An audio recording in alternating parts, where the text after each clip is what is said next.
Good morning, everyone, and welcome to the Fife Property Show. This week we are discussing rental checkups, and it's our essential guide to effective mid-tenancy inspections. This morning I have joining me is Karen Marshall, which is our letting agent. Morning, Karen, how are you? Morning, I'm good, thank you. How are you? Yeah, really good.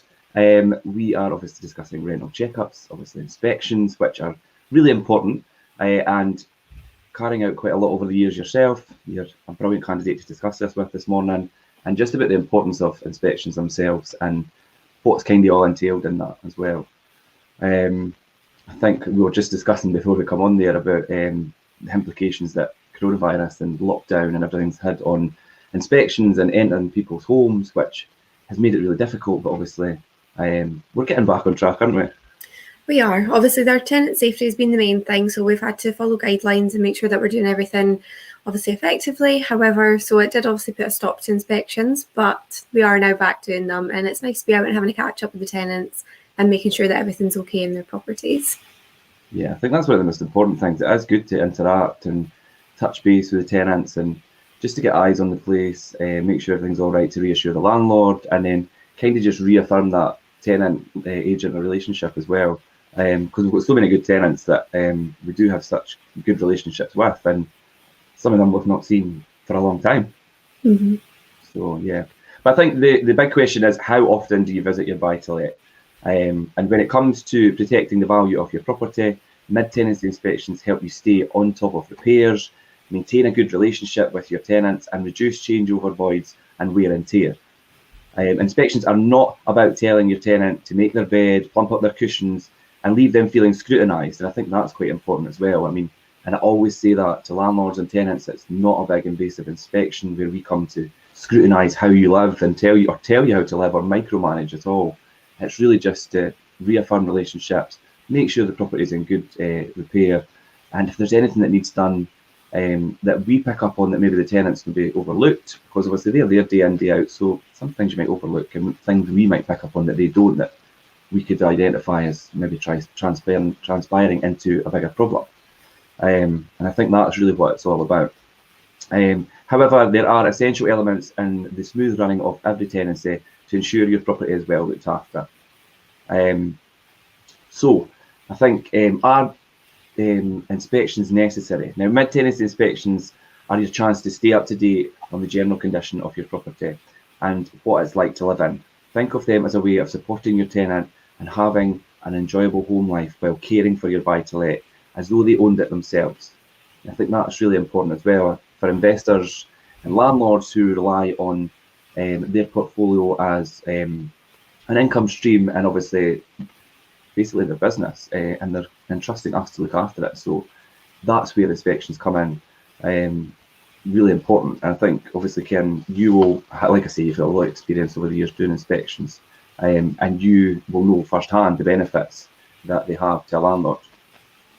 I do. Obviously, it's to a tenant as well. Like you say, it's a tenant that's living in their home, and you can become complacent about some things and maybe not notice some things because it very slowly builds up. For example, if you've maybe got like a little leak somewhere and you don't really notice it, obviously we go in and they're the kind of things that we're looking for. Like, we're not going in to make sure you've done your dishes or made your bed, and we say these things to the tenant. Obviously, I've been in so many properties doing inspections, and they come in and you walk in and they're like, "Oh, I'm sorry, I've not done the dishes." It's like, it's fine. Or I've not hoovered. I'm like, it's fine. That's not what I'm here to check. I'm here to make sure that the property is being looked after enough that there's no damage to it and that you've not got any issues as well. So it's just to make sure it's building up a relationship where the tenants feel that they're comfortable enough for you to be able to come into the property and have a look, and you're not there to scrutinise them. You are there to help them and to make sure that everything's okay for them. And in turn, it then looks after the landlord's property as well. So obviously it's an investment on both sides when you're going in and doing the property checks. It's not just to make sure that the landlord's property is being looked after, it's to make sure the tenant's home is still suitable for them. Yeah. And they're not having any issues that they haven't noticed. And obviously, it looks after the landlord's property and make sure that you're keeping up to date with obviously the regulations for it as well as the maintenance on it as well. Yeah, good points. I mean, firstly, obviously, to make sure the tenant's comfortable and living in the property. And then I think, safety aspects as well. We check all the smoke alarms are still in place, that they get tested and they're still working. The batteries are not obviously run out. carbon monoxide detectors are in place and working, and that means there's also a record of them at these intermittent stages on file, which again obviously safeguards the tenant and also the landlord. I've got James joining in this morning just to say good morning, James. And yeah, you're right, James, it's not snooping. And I think that's the important thing. Maybe a lot of people feel like they don't want to be like their home intruded, but it really is quite a quick look round, make sure everything's all right, have a chat with the tenant. But a lot of the time you have a time allocated and that kind of overruns because you end up talking a lot longer than you do with tenants. And that's what I think is really good now that we've come out the other side of lockdown and we don't have so much restrictions, that we could get back to that interaction with tenants. But I think first things first, to make sure your tenancy agreement includes obviously that you've stated inspections will be carried out. And I think that a visit every 6 months probably strikes a good balance to keep a handle on things and without being intrusive. But we initially, as policy, do 3 monthly inspections for the first year anyway. I think generally the rule of thumb we find is if you've got a tenant and they move in to a property for the first year, we'll do quarterly inspections.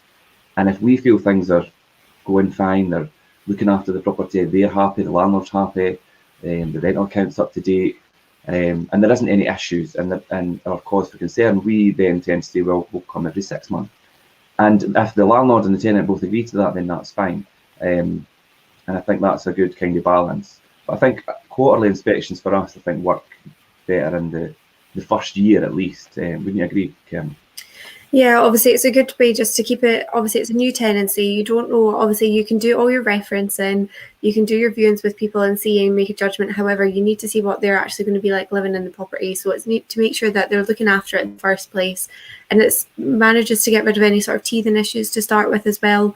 It's sometimes easier, like sometimes if you've got a tenant, and unfortunately properties sometimes go like this, where you just have everything can be fine for ages and then it's just issue after issue. So sometimes it's good to be able to go in and just speak to the tenant and see what the issues are and be able to just have a look at them, and then we can put that report forward to the landlord and say, look, these are the things that are needing done, and we can get them addressed. So I think in the first instance, 3 months is a good way to start it, and then obviously you can go to 6 months if both the landlord is happy with that. I mean, we've had tenants that are in the properties for years, and every time they go in, their house is like a show home. So it's just, you walk in and you're like, how are you? Because your house is absolutely fine. So you obviously go around and do a check just for the formality of it. But I mean, everything's always fine. And so it's good to ones like that you can do 6 months. It's a bit less intrusive for them. You're not there as much, and you know as well that they have good communication with you. So if something did go wrong, they'll be on the phone to you and let you know anyway. So it works hand in hand. Obviously, it's all about judgment though. I think obviously just going with your gut and what one you think is going to be more suitable, whether it is 3 months or it is 6 months. Obviously, you have to take that on an individual basis. Yeah, I mean, yeah, definitely. And that's what we're here for, is to obviously, we could reassure the landlord, right, this one's fine, everything's going fine, we don't need to be there every 3 months. We'll reduce the amount of inspections we're doing to give the tenant a wee bit more, obviously, leeway and how they live without us being intrusive, although we try our best not to. But then sometimes people like the inspections, like I say, we've had tenants for so long, and I think they actually look for us to be coming out and have a discussion and just a chat. You made a good point there about initial like kind of snagging points and teething issues, and I think at the start of any tenancy, regardless of whether it's a brand new home or it's something that's just been refurbed, or do you know what I mean, there's always going to be some sort of teething issues just so in that initial like few weeks of settling in. And whether that's just, although we do obviously move-ins and show the functions of the boiler and just all the general workings of the property, when the tenant moves in, they're going to have questions. And I think as they go through the first few weeks and months, there is things that are probably going to be flagged up. So to let them get through that period, settle in, and then touch base with them in person again and say, right, how is everything? Is there anything you want to show me? And I think from a visual perspective as well, you could take pictures and things, and then obviously relay that back to the landlord as well, and it gets the landlord, allows the landlord to put eyes on the property without actually physically being there. So I think that's important. But some landlords feel that having the rent paid on time means having good tenants, but it's essential to know that your property is occupied in line with the tenancy agreement. That could be anything from the number of people living there and how it is used. Yeah, that's important as well. I mean, we've had it in the past, the people living in properties that maybe weren't declared to be living there. So obviously, and we need to know that. I mean, that's something that could invalidate insurance. Also, the use of the property. If people are running a business from a premises without the proper, obviously, authorization and things as well. So they're all good points to be obviously checking in and making sure are not happening. I mean, I'm sure you've come across a few weird and wonderful things over the years, Karen. Yes, even like pets as well. It's good to see kind of what pets that they've got in the property, because obviously quite a lot of our properties are pet friendly. The landlords are happy to accept pets for them. However, we do have like restrictions in place, and when a tenancy starts, we'll state, for example, it's maybe a dog, a cat, dog and a cat. So we have it down like what it is that they're allowed in the property. And sometimes they can be a wee bit cheeky and have another one in there. So it's like, you're not meant to have that. So obviously, with regards to pets, obviously tenants should be getting permission before they're bringing in another pet into the property. So sometimes they forget to do that. So it's just going out and making sure that even tenants that have got permission to have pets, just to make sure there's no damage being caused by them, making sure that they're being looked after and that there's no issues with regards to that, as well as obviously checking how many people are living in the property as well as animals. Yeah, I think pets is such a topic that we could talk about probably for a whole show, Karen. Probably. But I think obviously there's so many pet owners, and I think there's so many horror stories that people hear and probably see on telly about pets and rented properties. And I think it's so avoidable as long as managed correctly. And I think to exclude people with pets, I think is not the right approach, because you really narrow the market down when you're trying to find a tenant. We have so many brilliant tenants that have got pets, and it's not the pets that are the problem. If they're not looked after properly, that's the problem. I mean, Kim, you're a pet owner, I'm a pet owner. And yes, the pet needs to be looked after properly. I mean, and it's all about the vetting process, I think, before and into the tenancy about the pet and how they're looked after. And you could usually tell 9 times out of 10, this isn't going to be an issue. They look after the pet, and it's not going to be an issue in the home. But the inspection just reaffirms that you could check in, right? Okay, there isn't any scratch marks, there isn't any damage. The place is not lined with fur. I mean, you've had a lot of people bring their pets into you, Kim, in the office, and I have over the years as well. And yeah, so I think the initial process of that with pets, and then the ongoing inspections. But yeah, pets is a topic we could go on and on about. Yeah. I had people even turning up to viewings. I had one of them, and they actually got the property, and they turned up with their dog. And they're like, "Is it okay if it comes in?" I was like, "If you can carry it around the property, then that's fine." And it was good though, because it gave me a chance to actually like see the pet before that they got the property, and obviously following up on inspections, following on from their move in. It's the property again. It's one of our ones that's like a show home. It's so well looked after. There's no smell of dog. There's no like damage from it. So yeah, I think it's important not to exclude people that do have pets, and like we say, very much of this job is taking things on like an individual basis, and establishing what kind of pets it is that they've got, and obviously then going from there on it, and taking a larger pet deposit as well. I was just going to touch on that, Yeah, just for a wee bit more security for it as well. And I think you find the people that are not willing to put forward a pet deposit, they're the ones that are a wee bit of a red flag. Whereas we've got everybody that we've asked for a pet deposit for, they're like, yeah, that's no problem. I'll just include that in the deposit. So they're the ones that you can see, I think, as well, kind of have a bit more confidence in their pet, that they're not going to damage it, because they are expecting to get that money back at the end of their tenancy, because they know their pet's not going to cause damage. Yeah, of course. Again, that's another safeguard for the tenant and for the landlord. And I think, I mean, if people couldn't come up with a pet deposit, it doesn't necessarily exclude them. But people that are more than willing and have the funds to do that, it definitely demonstrates that they're serious about obviously looking after the property, and they're serious about their pet as well. And you tend to find, like I say, 9 times out of 10, people love their animals and look after them properly. Probably sometimes better than humans. I mean, a lot of dogs, I know mine does, and cats and things are really spoiled. So, yeah, as long as they're looked after. James makes a good point here and says, I had cracked plaster after a few months into a tenancy in a high footfall area within a property, quickly resolved, but wouldn't have been flagged without an inspection. Definitely. And that's something maybe that the tenant wouldn't necessarily think. oh, it's not that important, it's just a bit of cracked plaster or whatever. But that could really transpire into such a bigger repair and could be really costly if not picked up early enough. So yeah, good point, James. The level of interest shown by a landlord in looking after their property is often mirrored by their tenant. So regular inspections form a priceless part of every tenancy, and that is very true. And I think if you are a proactive landlord or you've got a proactive agent who is making sure they're coming and checking the property and resolving issues, the tenant in turn will have that same train of thought and think, right, obviously they're serious about looking after the place, I'm serious about looking after the place, and it just protects your investment, ultimately, I feel. But let's talk about preparing for your visit. And although the legal requirements is to give a 24-hour notice, we'd suggest giving at least a week. And we tend to do that, Karen, about a week. You plan them about a week in advance to give people time to obviously kind of prepare. Not that we want to obviously have their house all clean and things, but it's just to give people plenty of notice. You didn't want to be like, well, I'm coming out tomorrow. And that's when it could feel invasive. And I think it gives us time to obviously prepare routes and things as well. I mean, a big thing about inspections is trying to plan them so that you're not going from here to here to here. You try and get obviously a bunch in the same area and do them all one morning and then do some in another area in the afternoon. I mean, Karen, the logistics of doing inspections you'll have dealt with, obviously. Yeah, obviously we've got quite a lot of properties that are in like similar villages, so it would be a case of phoning up the tenants and asking them, look, I'm going to be in the area at this time, is it okay for me to pop round then?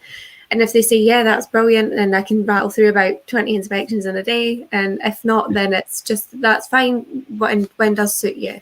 So it's really good because obviously we've been doing it for so long, and we've got tenants that have been in it for so long that they have that trust with you. So they're like, some of them will be like, oh, well, I'm not going to be there, but you can go in with a key. Yeah. I'm like, that's fine. Is there anything you want me to have a look at when I'm going? So it's just obviously not only like you doing a check, but just checking to make sure the tenant doesn't have anything that they want to point out to you. Mm-hmm. So, but yeah, just obviously giving them enough notice. But I would say a week is probably quite a good one, because at that point they still have time to prepare if they want to, if they've got anything that they do want to do before you come round, or maybe tidy up before you come round. It gives them a chance to do so, and it's enough notice for them as well, so they can like make arrangements around it. For example, if it's like if they're going out on the school run, it gives them a chance to either one, get somebody else to pick up the kids, or another one is you can work around that as well. So you're not obviously interrupting their day. It's something that's going to suit your tenant, as well as give you time to go out and do it. But I think the ones that are usually like, if you give them over a week's notice, you go to the door as arranged and they're, oh, I forgot, or oh, sorry, I had something I had to nip out for. So a week's usually quite good because it gives them enough notice, and it's not long enough that they forget about it. Yeah, I mean, I forgot is a common one if you leave it, if you've got too much a window between. But yeah, a week probably about strikes the right balance. Yeah, I mean, it shows more consideration, creates the impression of an organised landlord, and gives you and your tenant plenty of time to think about what to cover.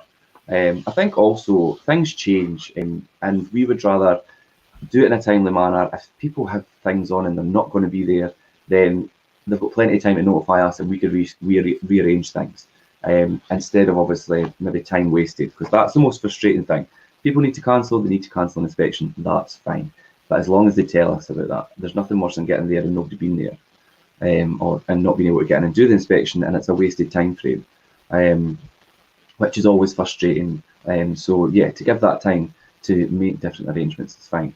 You also touched on the point that I mean, obviously, ultimately, the purpose of the inspection is to look at the property and interact with the tenant. But we do have a lot of long-standing tenants who work all the time, and we do have that level of trust with them, and obviously we are key holders for obviously emergencies and a safety aspect, and they're happy to give us authorization just to look, go in, have a look around, and they voice any concerns that they may have, obviously when we touch base with them, and they're happy for us to go in and have a quick look around. And that's really important, to have that as an agent and have that level of trust with some tenants, and we do have that with quite a lot. I think speaks volumes about how we deal with tenants and how we interact with them. Because I certainly wouldn't like somebody in my house when I wasn't there unless I really trusted them. So that is important. And I think, yeah, trust is a big part of it. Inspections must also be carried out at a reasonable time of the day. I think obviously that goes without saying.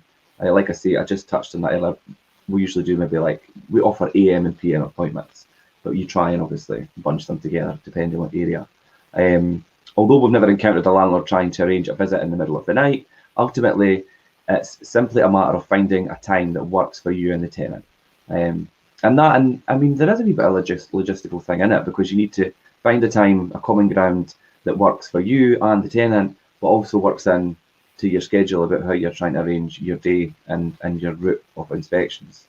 I think even just now as well, just as we're going into winter, obviously it's darker earlier. I mean, it's getting dark by about 4 o'clock now. So going out, like, obviously one of the main things I would check is the gutters on the property. And if it's dark outside, you're not going to see that. And you need to make sure that they've not got any growth in them, that you're not spotting any leaks, any marks on the walls that could be potential leaks that turn into water ingress to your property. So making sure that you actually have some daylight as well, I think, is quite an important one. Obviously, you do have tenants that are maybe not home from work until later on, but it's trying to get somewhere that is in the daylight so you can have a proper look at the property and check it. Although you can have a look inside with the lights on, you do need to be carrying out a check of outside as well. Having a wee look at the roof and make sure there's not any like slip tiles. And like I say, the guttering as well is an important one.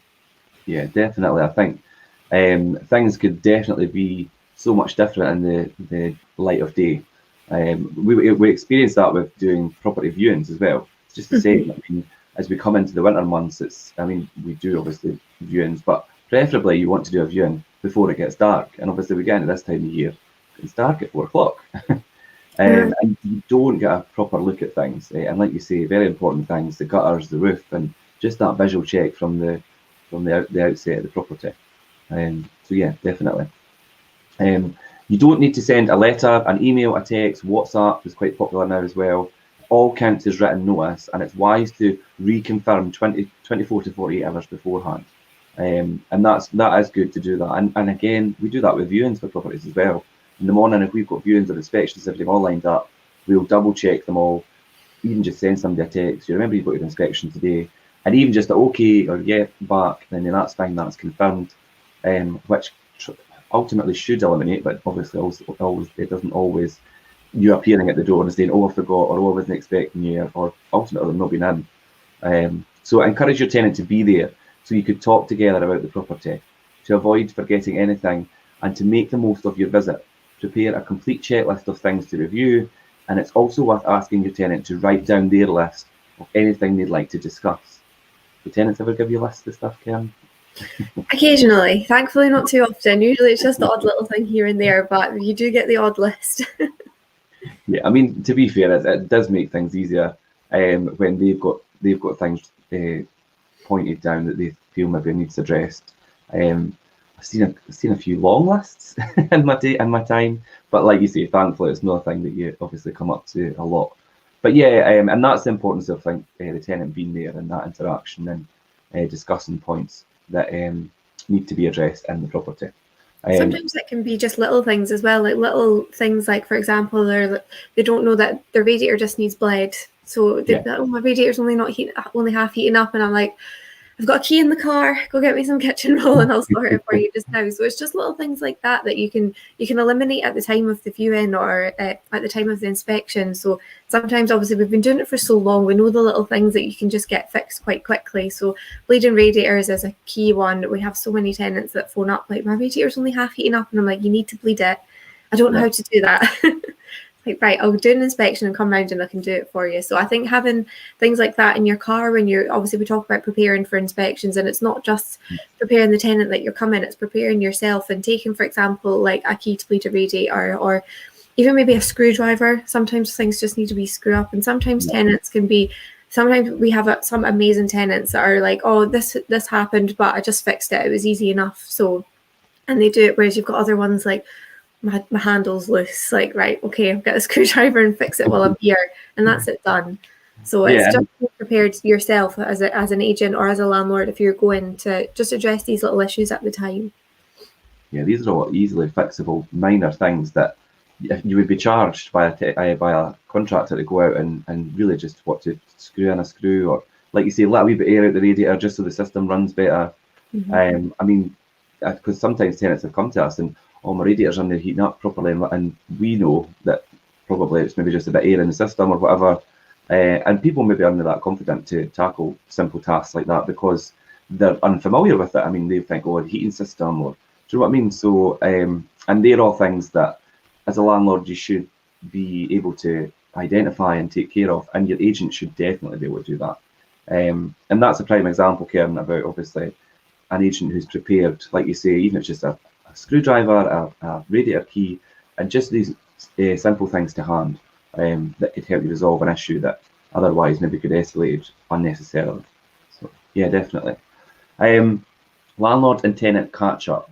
Do you know your tenant's plans? If they're thinking about moving, you could start preparing now for any improvements you plan to make between tenancies. The more notice you have, the more time there'll be for precision scheduling to minimise the number of vacant days. So yeah, I mean, void periods are things that you need to avoid or try and avoid as much as you can. Obviously, there's always going to be some sort of changeover in between tenancies. How long that period is all kind of relies on the preparation leading up to that. And I think if you're in contact with your tenant and they're saying, look, obviously my job's changed, or we need to upsize or downsize, so we will be moving sometime in the near future, rather than just receiving the notice in an email or whatever, or through the office, like, I'm leaving in 28 days. Right, okay. But we were going to do this and we were going to do that, so we're going to do all this and remarket and find a tenant. So it's getting a good time scale ahead of time to be prepared, and then we could re-advertise the property, have things rectified, and find a new tenant and have them lined up, and try and have a minimal crossover, if any. I think that's really important.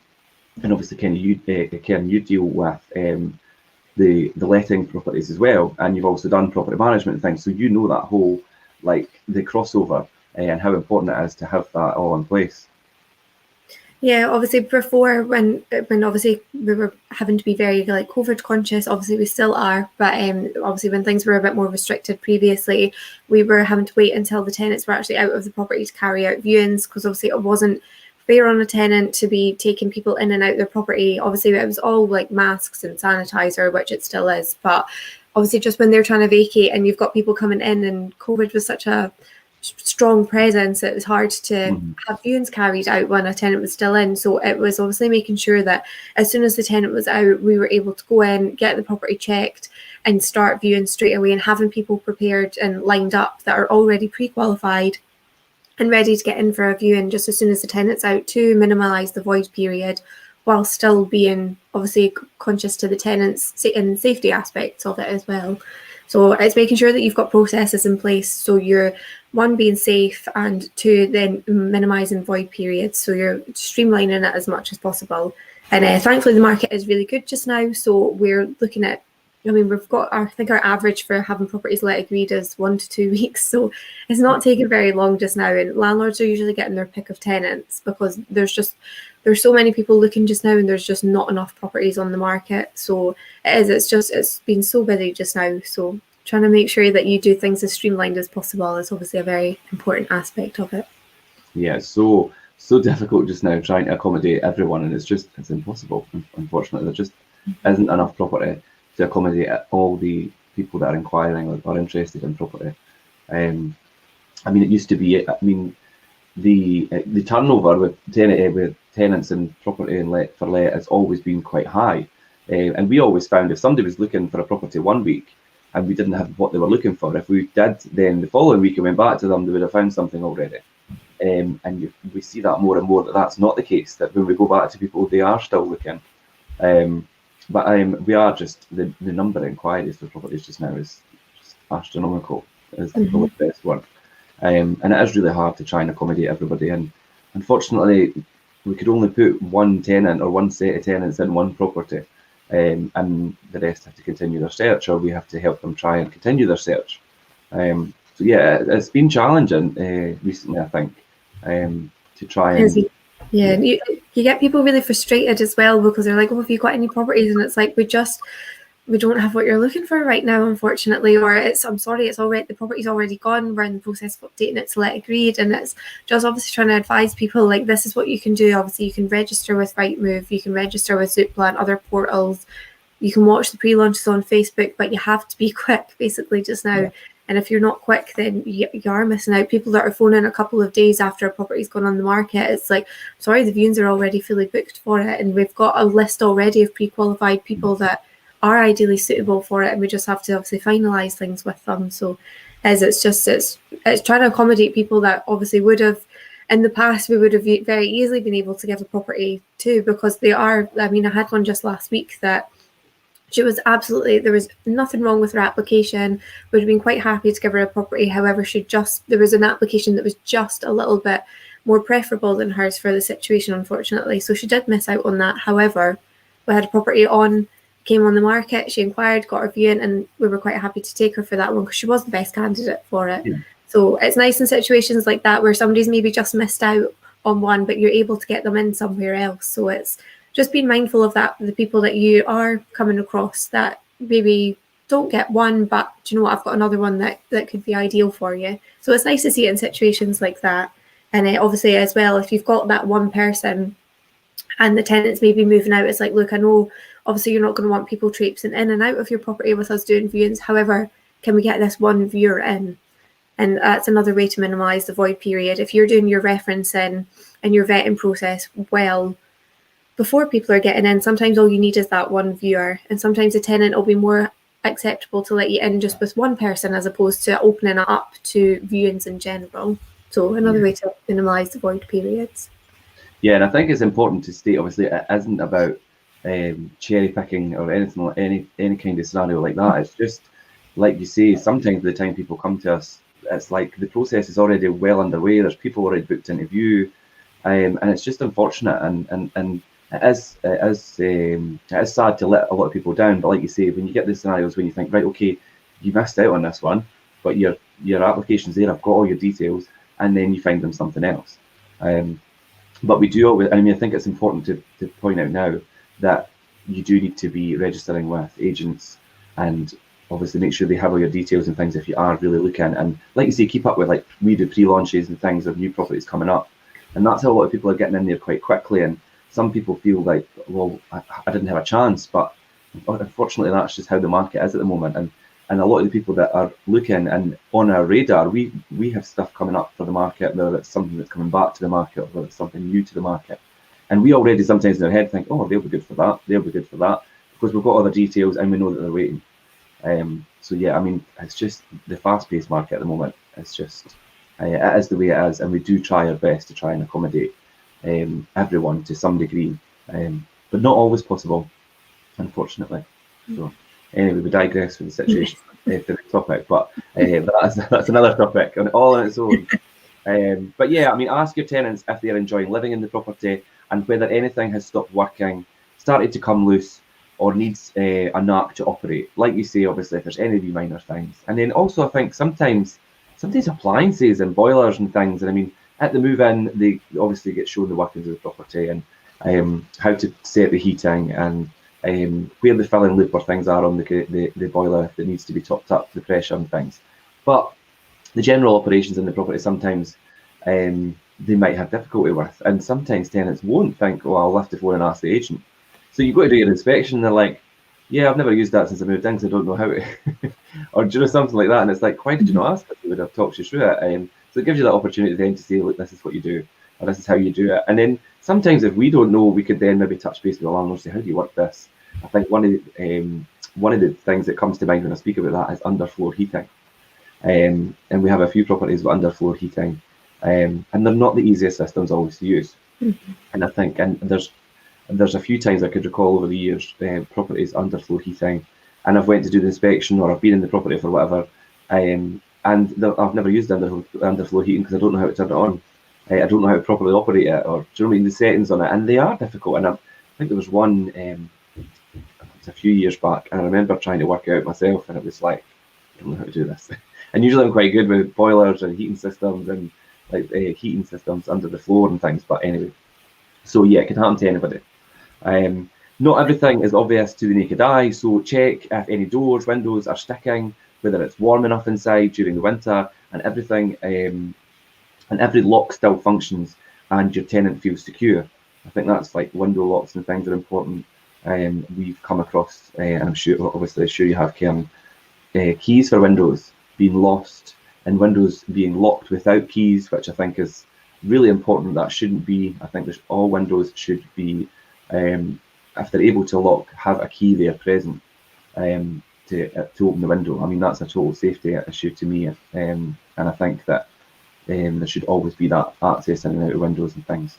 And those little keys for windows are so easy to lose, and that's been an issue that we've dealt with over the years, I think, as well. Nothing ever gets better by itself, but it's easy for tiny issues and niggles to go unreported until they become larger problems. And when they build up, they become reasons for your tenant to look for a new home without you ever getting the chance to put things right. And that's a good statement, because it is all those little niggling things that could maybe frustrate a tenant to the point where they're like, I'm just going to go somewhere else. When really, if we had worked together and fixed them, they could have just stayed where they were. I have seen that happen in the past, where, and not to the fault of the tenant or us in particular, it's just the communication wasn't kept up in between, and the tenants never thought to report it, but it's things that have kind of prompted them to go, and then we're unaware of those issues. So, and then ultimately they end up leaving, and then that's a shame, because it could have been resolved. So inspections are really important to pick up on things like that. I'm sure you would agree with that, Karen. Yeah.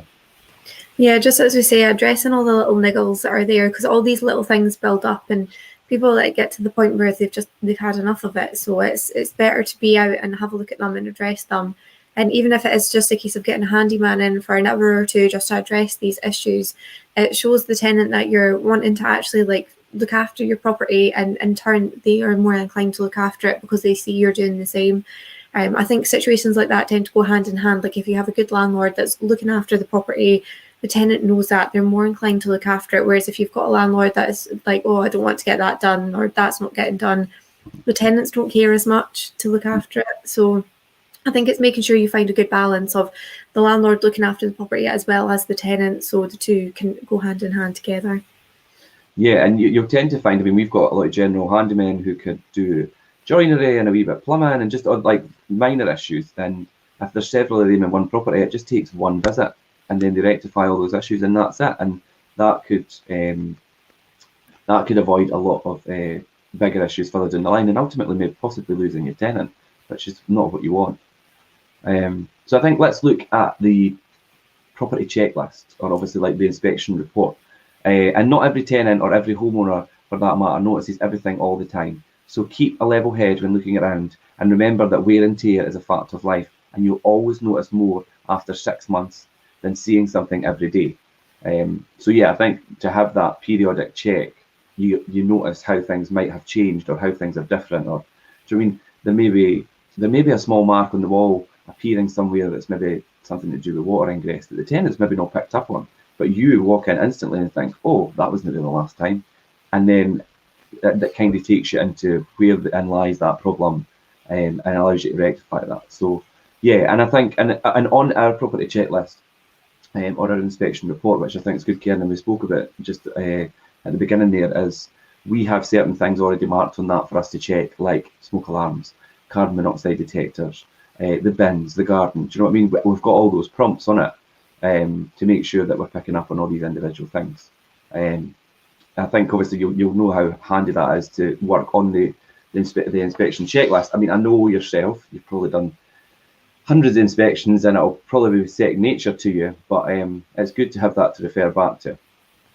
It is, especially if you're out and if the tenant's there and you're talking to them about something, sometimes you get so caught up in the conversation with them and you're like, oh, right, okay, where was I? And it's good to just like work off as kind of like a checklist, so you know you're covering every aspect of it, rather than ending up getting distracted, or maybe they've got a nice wee pet in the property. And obviously whenever a tenant's got a pet, you always give yourself a little bit extra time. So but obviously it's good to work through as a checklist, because obviously you're there to speak to the tenant as well, and sometimes you just get totally caught up in the conversation.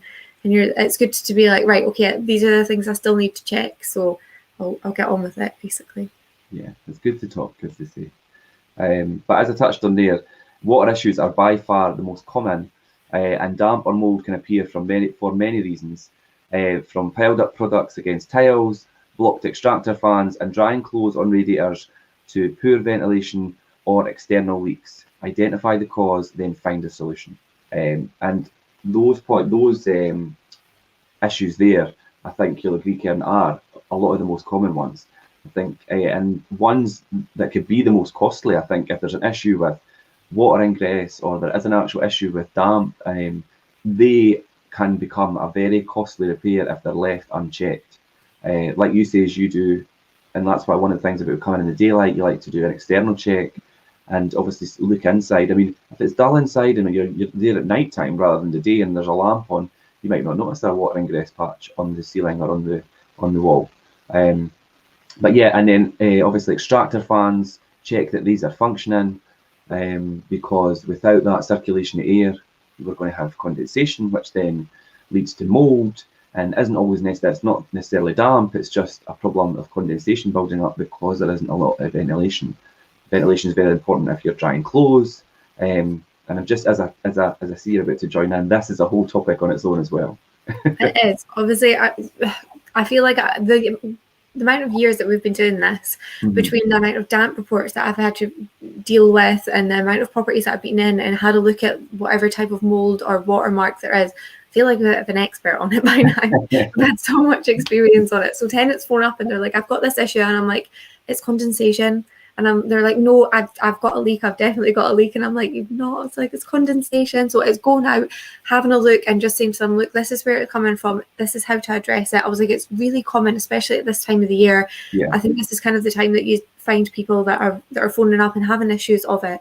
And it's just saying to them, obviously, you can clean it down with a water and bleach solution. You get mold and mildew sprays that are amazing, and all you have to do is spray it and it'll take it away again. But it's obviously addressing the main aspect of just the general living in the property. It's making sure the property is ventilated, and making sure that the area, like you say, you're not drying washing directly on radiators.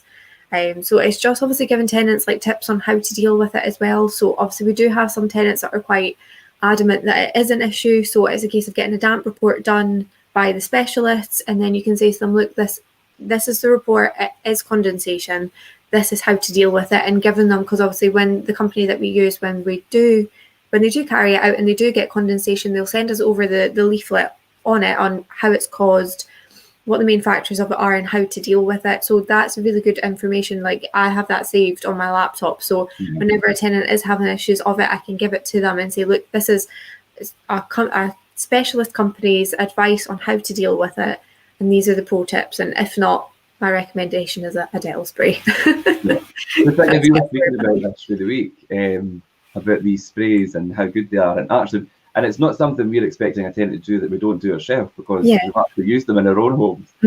Like comparing what the good ones were and what to recommend for tenants to use and things. So yeah, it's all about obviously being in the know.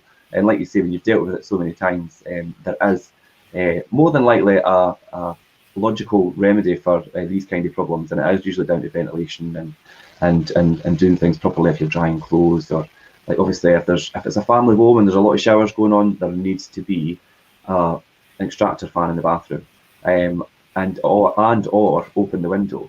If that's not happening, then you start to see the effects of that on the ceiling and the walls, and obviously around the bath and in the grout, the tiles and things as well, which could be quite unpleasant and unsightly, but easily remedied if it's looked at properly.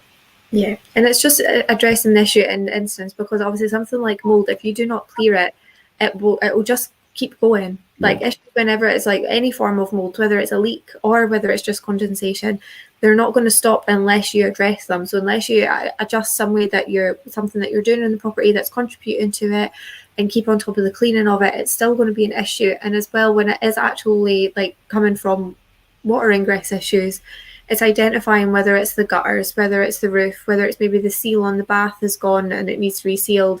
That is one of the main things that I check when I'm doing an inspection. Check the seal around the bath or the shower to make sure that's intact, because if you've got water going down there, it's going to affect your ceiling, potentially a light. So, and then you're going to have to get it redecorated and possibly the electrics checked to make sure they're still safe. So it's eliminating these things in the first instance so they don't turn into an actual issue that could be quite costly to rectify.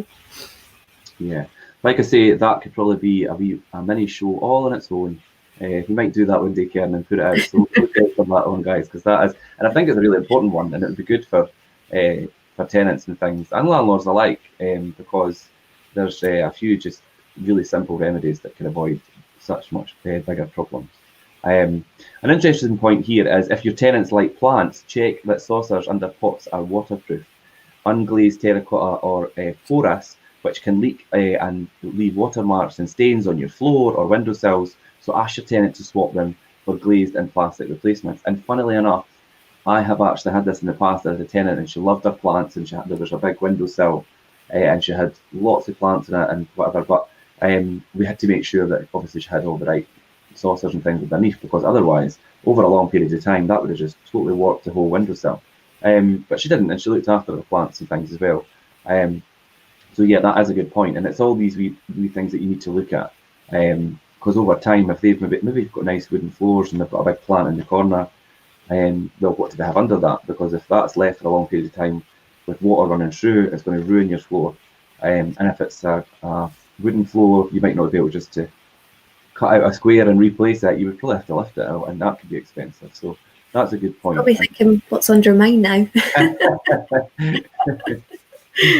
the thing. You think of like mugs and everything. Like it's, to be honest, it's one thing I never actually thought of. But you think of like mugs, and obviously you see so often like tenants put mugs on windowsills, and you've got ring marks or cups, and that's one thing I've never actually thought of is plant pots. Yeah, but yeah, I mean, like you say, hot cups and things. I mean, if a place is furnished, then obviously the tenant has a duty of care to look after that furnishing, so they should be using like coasters and things, and because I mean, a lot of ring marks might not come out, and it might ruin the whole piece of furniture. Or like you say, windowsills would need to be sanded back and restained, and just unnecessary work goes into obviously rectifying things that could have been avoided.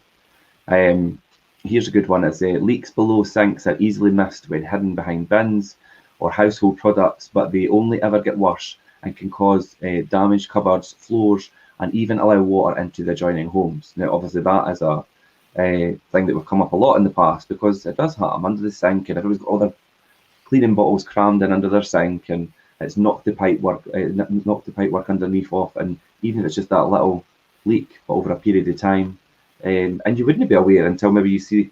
I've seen this before. It's like it's not until you see the front edge of the cupboard at the bottom starting to expand or warp, because the water's soaking up the water at the back, but you're not aware of that until you see it.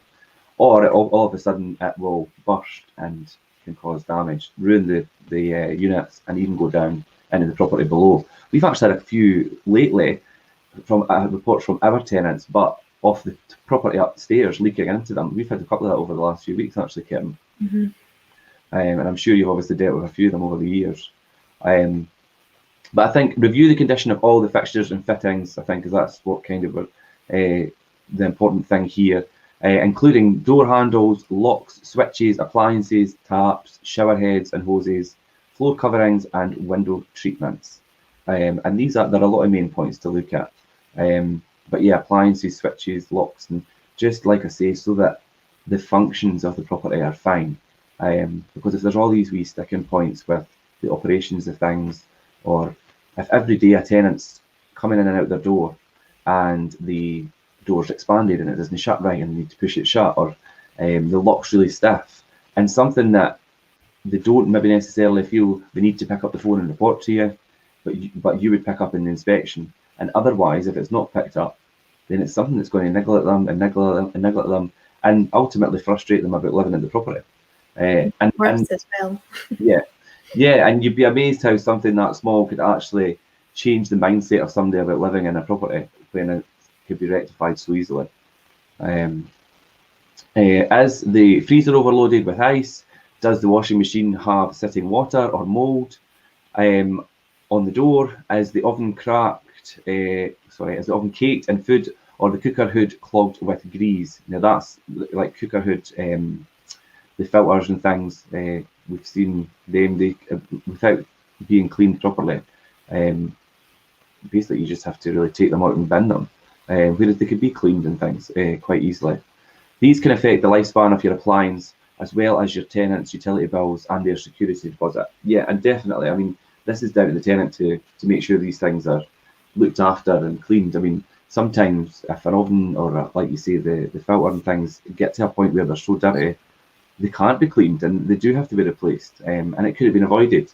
And if it's down to the tenant, then it will come out their security deposit. So it's at the tenant's benefit as well as the landlord. And really, you don't want to be having to take stuff off a tenant's deposit. I mean, there's nothing better when you go into the check, everything's fine. The tenant gets the deposit back and moves on to wherever they're going, and that's fine. And that, I mean, that's the ideal situation. And a lot of the time, that is how it works. But yeah, I mean, inspections allow you to make sure these problems are not going to just all be bundled up into one thing at the end, and we're unable to rectify them, and then the tenant loses money. And the tenant feels maybe that it could have been avoided, and it probably could have. So yeah, I think that's a big point and a very important thing with inspections, is that it's not just to the landlord's benefit, it's to the tenants as well, especially when it comes to obviously the end of the tenancy and their deposits. Outside, check for any junk or rubbish lying around at the front and rear gardens. Ensure that any conditions in the tenancy agreement are being met around lawn management and the washing of decking and patio. Garden maintenance. There's another topic all on its own. But tenants are required to maintain the garden. But what I do always stress to landlords is that they are expected to maintain the garden, but the garden has to be in a maintainable state to begin with. Do you know what I mean? If handing over a property that the grass all needs cut and there's weeds everywhere and there's a big overgrown bush and things at the side, then it's not fair to expect the tenant then to keep up with that. So always have gardens well maintained and in a good condition. And like I say, it sets the tone for the tenant, then obviously continuing that upkeep. And inspection is a great time to touch on the garden and check that it's been maintained. We've got properties somewhere with really big gardens, Karen. Yes, I was thinking, obviously you've got ones that do have like these fancy gardens, and obviously in situations like that, it is advisable to have a gardener included within the tenancy, like have somebody coming out, and the landlord has their own gardener that comes out and deals with, obviously the tenants still do like the grass, but yeah, we've got one that has a really fancy garden, and there is a gardener that comes out and deals with the bit specifically that is obviously a bit more specific to maintain, whereas obviously the tenant keeps on top of the grass and the gardener deals with the more intricate bits of the garden. Yeah, that's what I was going to say. There is gardeners in place for these ones, because I mean, to a point, the expectation of a tenant to maintain a garden has to be reasonable.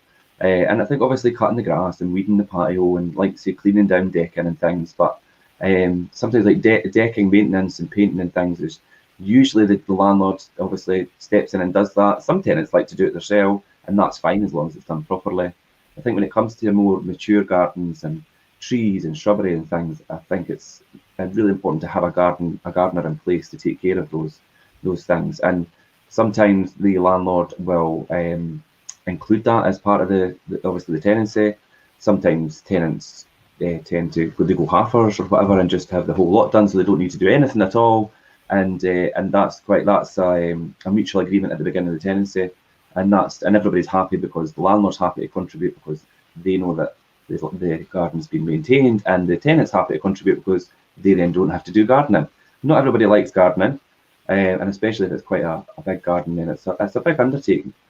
People are busy, people work, people have got family, people have got social lives, and maybe weeding and cutting the garden's not on the priority list. But as long as you make sure it's taken care of one way or another, then that's fine. If you have a loft, scan for leaks and holes or signs of birds and pests.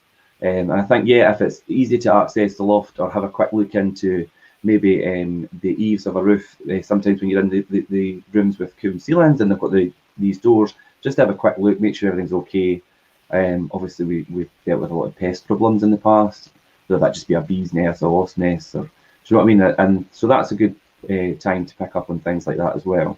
And again, obviously leaks, and sometimes from the inner side of the roof, it's easy to identify a problem because you see the daylight coming through, and you shouldn't see daylight coming through your roof. And if you do, that is a sign for you to obviously have a repair done.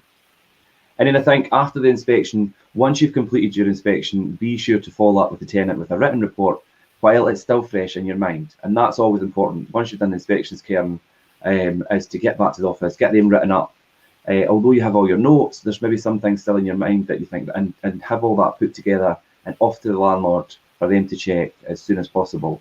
There's no point in doing an inspection 1 week and then having it all typed up and sent out a week or two later. It's best done, obviously, when things are fresh in our mind. Acknowledge any concerns raised by your tenants and set out a timescale of any agreed repairs, maintenance or improvements. Then book the contractors as soon as possible to keep up the momentum. And I think that's just demonstrates you being really proactive as an agent or a landlord, that as soon as you've been out, you come away, you review it, speak to a contractor, then go back to the tenant and say, right, this is what's going to happen to rectify this. And that again establishes that good relationship where you think, right, these agents or this landlord's going to like rectify things as soon as there's something wrong, and it makes them feel a lot more comfortable in their property. And you can also include any changes that your tenant needs to make to ensure your property stays well cared for. The report can be checked off at your next mid-inspection, then again at the end of the tenancy, in conjunction with the inventory to minimise any disputes. And yes, inventory is very important as well, and it's good to have that to refer to when you do an inspection and you think, that wasn't like that. You've got that record on the inventory. And inventory is so important when it comes to the end of the tenancy and dealing with the deposit. But again, that could be a whole show on its own, and it has been in the past. We've done inventories, and they are so important. So yeah, I think a lot of really good points, and I think it was good to have your perspective on it, Karen. Obviously, we're doing inspections for all these years, and I think good points that you've picked up on this morning for any landlord or agent who's dealing with the management of properties should be aware of. So yeah, do you have any final thoughts on today's show?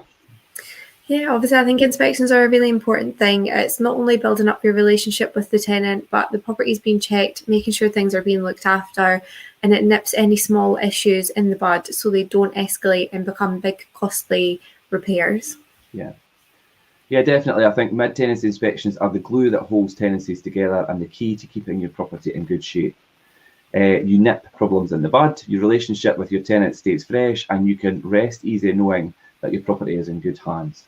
And I think the main thing to point out that we discussed this morning, I think it is all about building that relationship with your tenant and having them feel comfortable about coming forward and discussing issues with you and bringing them to your attention. If they don't do that, it could cost you money, and it could have an effect on your entire investment and your entire portfolio. Even if you've got a problem in a property which has escalated to a point where it could be quite costly and really could have been avoided, all through communication and carrying out an inspection. So I think that's us for this morning. That was a really good topic, Karen, and thanks so much for joining, and as I say, for giving all your insights for first hand from doing inspections throughout the years. Okay. No problem. Okay, that was great, Karen. Thanks for joining me this morning, and we will see everyone later. Okay. Bye.